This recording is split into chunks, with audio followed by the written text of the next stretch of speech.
शरद पवार ने उद्धव ठाकरे का गेम कर दिया। और हमें मालूम था कि कांग्रेस पार्टी उद्धव जी का और शरद पवार जी उद्धव जी का निश्चित रूप से गेम करेगी। उन्होंने उनका गेम कर लिया है और उनको बड़ी हालत खराब कर दी। महाराष्ट्र में उद्धव ठाकरे की हालत खराब। देखिए, बहुत हाल खराब है उद्धव जी के। मुझे तरस आता है कि उद्धव जी ने ऐसी हालत क्यों कर ली। ये नेचुरल अलायंस नहीं है महाविकास आघाड़ी का। इनका कोई विचारों का अलायंस नहीं है। ये अलायंस केवल हमारे खिलाफ कोई युति बनाने के लिए बनाया है। उद्धव ठाकरे पर मुझे तरस आता है। अब उद्धव जी की हालत इतनी खराब है कि उनको विदर्भा में जो हम 14-15 सीटें उस समय नेचुरल अलायंस में मिलते थे, बहुत छोटी छोटी चीजों के लिए उद्धव जी को झुकना पड़ रहा है। यहाँ तक हालत खराब है कि उनको दिल्ली जाना पड़ा, 2 दिन रुकना पड़ा।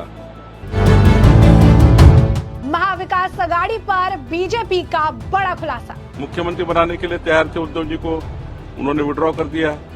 अब राष्ट्रवादी कांग्रेस बोलती हम मुख्यमंत्री बनेंगे, कांग्रेस बोलती हम मुख्यमंत्री करेंगे। और नाना पटोले जी की भी हालत मुझे अभी खराब दिख रही 2-3 दिन से। बाला साहब थोड़ा जी सारा डीलिंग कर रहे हैं।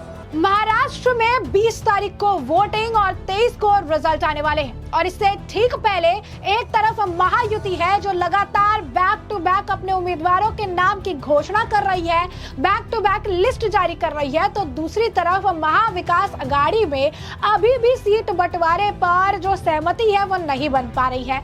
और जो खबर है उस हिसाब से उद्धव ठाकरे को एक बार फिर से सीट बंटवारे के मामले में भी किनारा कर दिया गया है। और इसे ही लेकर अब महाराष्ट्र बीजेपी अध्यक्ष चंद्रशेखर बावनकुले ने उद्धव ठाकरे पर तंज कसा और ये कहा कि महाविकास आघाड़ी में उद्धव ठाकरे का हाल बहुत ज्यादा बेहाल, बहुत ज्यादा खराब है। उन्होंने कहा कि मुझे इस बात को लेकर उन पर दया आती है, मुझे उन पर तरस आ रहा है कि उद्धव ठाकरे ने ऐसा हाल क्यों बना लिया है। ये एमवीए का स्वाभाविक गठबंधन नहीं है, उनका गठबंधन विचारधाराओं के बारे में नहीं है। ये सिर्फ हमारे पीएम मोदी और विकास का विरोध करने के लिए बना है। क्या कुछ और कह रही है चंद्रशेखर बावनकुले, जरा सुनिए। देखिए, बहुत हाल खराब है उद्धव जी के। मुझे तरस आता है कि उद्धव जी ने ऐसी हालत क्यों कर ली। ये नेचुरल अलायंस नहीं है महाविकास आघाड़ी का। इनका कोई विचारों का अलायंस नहीं है। ये अलायंस केवल हमारे खिलाफ कोई युति बनाने के लिए बनाया है। मोदी जी को विरोध करना है, विकास को विरोध करना है, देवेंद्र जी के विरोध में, अमित भाई के विरोध में एक अलायंस बनाया है। अब उद्धव जी की हालत इतनी खराब है कि उनको विदर्भा में जो हम 14-15 सीटें उस समय नेचुरल अलायंस में मिलते थे, अब कांग्रेस पार्टी उनको सहन नहीं कर रही है। और हमें मालूम था कि कांग्रेस पार्टी उद्धव जी का और शरद पवार जी उद्धव जी का निश्चित रूप से गेम करेगी। उन्होंने उनका गेम कर लिया है और उनको बड़ी हालत खराब कर दी। बहुत छोटी छोटी चीजों के लिए उद्धव जी को झुकना पड़ रहा है। यहाँ तक हालत खराब है कि उनको दिल्ली जाना पड़ा, 2 दिन रुकना पड़ा। मुख्यमंत्री बनाने के लिए तैयार थे उद्धव जी को, उन्होंने विड्रॉ कर दिया। अब राष्ट्रवादी कांग्रेस बोलती हम मुख्यमंत्री बनेंगे, कांग्रेस बोलती हम मुख्यमंत्री करेंगे। और नाना पटोले जी की भी हालत मुझे अभी खराब दिख रही 2-3 दिन से।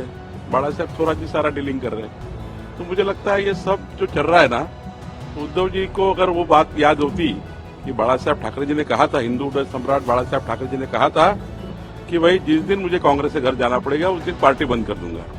अब यही स्थिति आ गई है। क्यों ऐसा गलत निर्णय किया? ऐसी स्थिति में देखिए अभी आगे क्या होता है। तो साफ तौर पर आपने सुना कि चंद्रशेखर बावनकुले यहाँ पर उद्धव ठाकरे पर तंज कस रही है, तो शरद पवार और कांग्रेस पर उद्धव ठाकरे का गेम बजाने के लिए जो है आरोप भी लगा रही है। वो कहते नजर आ रहे थे कि उनका कोई विचारों का गठबंधन नहीं है। ये गठबंधन हमारे खिलाफ एक युति बनाने के लिए बनाया गया है। प्रधानमंत्री नरेंद्र मोदी का विरोध करना है, विकास का विरोध करना है, फडणवीस का विरोध करना है, अमित शाह का विरोध करना है और इसीलिए में ये गठबंधन जो है बनाया गया है। अब उद्धव ठाकरे की हालत इतनी खराब है कि विदर्भ में जो उन्हें 14-15 सीट हमारे साथ अलायंस में मिले थे, कांग्रेस पार्टी उनको सहन ही नहीं कर पा रही है। महाराष्ट्र बीजेपी अध्यक्ष ने कहा कि ये बातें हमें पता थी कि कांग्रेस पार्टी और शरद पवार उद्धव ठाकरे का निश्चित रूप से गेम करेंगे और उन्होंने उनका गेम कर दिया। उनकी बहुत हालत खराब कर दी। बहुत छोटी छोटी चीजों के लिए उद्धव ठाकरे को झुकना पड़ रहा है। 2-2 दिन जाकर दिल्ली में रुकना पड़ रहा है। यहाँ तक हालत खराब है कि उनको दिल्ली जाना पड़ता है, 2 दिन के लिए रुकना पड़ता है। मुख्यमंत्री बनाने के लिए तैयार थे उद्धव ठाकरे को, उन्होंने उसे भी वापस कर दिया। चंद्रशेखर बावनकुले कहते नजर आए कि अब राष्ट्रवादी कांग्रेस बोलती है कि हम मुख्यमंत्री बनेंगे, कांग्रेस बोलती है कि हम मुख्यमंत्री बनेंगे। मुझे तो अब नाना पटोले की भी हालत 2-3 दिनों से खराब दिख रही है। बाला साहब थोराट भी सारी डीलिंग कर रहे हैं। मुझे लगता है कि ये सब जो भी चल रहा है, अगर उद्धव ठाकरे को बहुत याद होता तो बाला साहब ठाकरे ने कहा था, जिस दिन मुझे कांग्रेस के घर जाना पड़ेगा उस दिन पार्टी बंद कर दूंगा। और अब यही स्थिति आ गई है।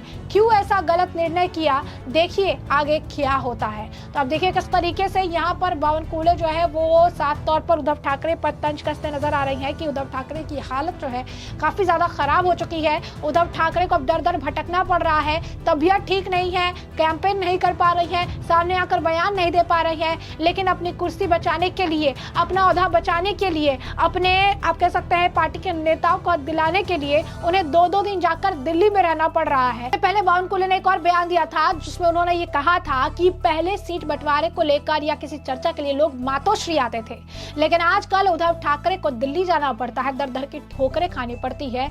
ये कैसी स्थिति उन्होंने बना ली है। एक बार फिर बावनकुले का यही बयान है कि ऐसी खराब हालत है उनकी, उन्हें पता था, वो कह रही है कि शरद पवार की पार्टी और कांग्रेस मिलकर जो उनका गेम कर देगी और इस बार उन्होंने यही किया है। वही दूसरी तरफ आपको बता दें कि महाविकास अघाड़ी में सीट बंटवारे को लेकर लगातार बयान दिए जा रहे हैं। ये एक तरफ कहा जा रहा है कि सीट बंटवारे पर सहमति बन गई है, तो एक तरफ ये भी साथ साथ ये कहा जा रहा है कि कुछ सीटें हैं जिस पर तीनों ही अलायंस है, तीनों जो पार्टी है वो उसकी मांग कर रही है और इसी वजह से इस पर चर्चा देखने के लिए मिल रही है। अब ताजा बयान सीट बंटवारे को लेकर जो है वो शरद पवार की पार्टी के नेता जितेंद्र आवाह द्वारा किया गया है और जितेंद्र क्या कुछ कह रही है, जरा सुनिए।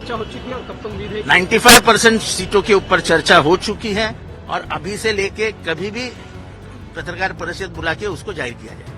किसके बीच में वजह है? वो कोई देखो 3-4 सीट है, छूट जाएगी। 2 तू ले, 2 मैं लेता हूँ, 1 तू ले, खत्म हो गया। क्या इतना हकबक कर रहे शरद पवार जी क्योंकि एमपी में नहीं, कोई शरद पवार जी का कोई रोल नहीं इसमें। जिस प्रकार से शिवसेना कांग्रेस में वो तुम्हारे लिए चल रहा है, तुम न्यूज चलाते हो, वैसा कुछ नहीं है। कोई नाना पटोले और संजय राउत में कुछ हुआ नहीं है अनबन, बिल्कुल ऐसे है। मतलब शरद पवार जो है दोनों पार्टी को लेकर चलता है जिस प्रकार नहीं, शरद पवार सबको ही साथ लेके चलते हैं ना। इंडिया आघाड़ी को बनाया, इंडिया अलायंस को बनाया उन्होंने, तो सबको साथ लेके चलती है, उन्हें आदत है उन्हें। कब तक उम्मीद है सर कि फाइनली आज रात तक नहीं तो कल सुबह तक हो जाएगा। कल आप नॉमिनेशन फाइल करने वाले सर और शरद पवार जाने क्या कुछ रीजन आप आइए जरूर। कितनी बड़ी इच्छा थी कि शरद पवार जी आपकी पार्टी में हमेशा में अरे भाई मेरा भगवान है, वो मेरा भगवान है। मेरा भगवान मेरे फॉर्म भरने के लिए आ रहा है, उससे और क्या चाहिए मुझे। तो जैसा कि आपने जितेंद्र को सुना, उन्होंने जो है इस मामले को लेकर बयान दिया और वो कहते नजर आई हैं कि सीट बंटवारे पे चीजें ऑलमोस्ट फाइनल हो गई है। कुछ सीटें हैं जिसे लेकर अभी चर्चा चल रही है, जल्द ही जो है इसका लिस्ट रिलीज कर दिया जाएगा। संजय राउत और नाना पटोले के बीच में कोई परेशानी, कोई प्रॉब्लम नहीं है। शरद पवार की आदत है वो सबको एक साथ लेकर चलते हैं। ये जो गठबंधन बना था महाविकास अघाड़ी का, ये तो इसी वजह से बना था क्योंकि शरद पवार इसके पिलर थे, शरद पवार ने ही इसको बनाया था। तो शरद पवार जो है वो साथ रहेंगे, वो किसी को छोड़कर नहीं जाने वाले। तो कहीं ना कहीं अगर आप देखेंगे तो अभी भी जहां एक तरफ महायुति बैक टू बैक अपने उम्मीदवारों की लिस्ट जारी कर लेती हुई नजर आ रही है, पहले 99 उम्मीदवारों को, फिर उसके बाद बैक टू बैक उनके जो सहयोगी दल है, चाहे अजित पवार का गुट हो, चाहे एकनाथ शिंदे हो, देवेंद्र फडणवीस हो, सभी अपने तरफ से जो है उम्मीदवारों का नाम जो है सामने रख रहे हैं। दूसरी तरफ महाविकास अघाड़ी में अभी भी सीट बंटवारे को लेकर पेच फंसा हुआ है और अभी भी आम सहमति जो है तीनों में नहीं बन पा रही है। तो ऐसे में हमने आपको पूरा मामला विस्तार से बताया कि पूरा मामला क्या है। इस मामले पर आपकी भी जो राय हो हमें कमेंट सेक्शन में कमेंट करके जरूर से जरूर साझा करिएगा। धन्यवाद।